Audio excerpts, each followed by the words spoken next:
Welcome to Tenor Tech, where I solve the problems you didn't even know you had. You start by confirming requirements. Check Windows and Powershell version because features differ across releases. Once verified, open Powershell as administrator to avoid permission traps.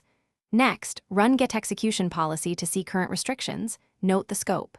Decide whether you need process, current user, or local machine permission. Choose the least privilege that still allows scripts to run.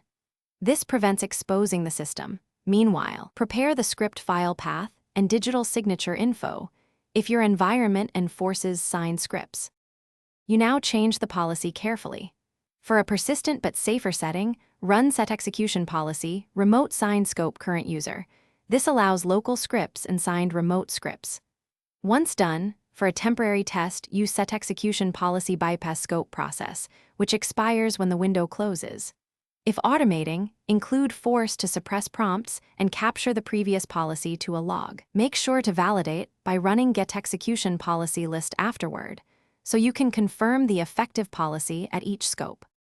You execute scripts using explicit paths, for example, \script, ps1 for the current folder, or call with and see \path\script, ps1 to avoid parsing issues.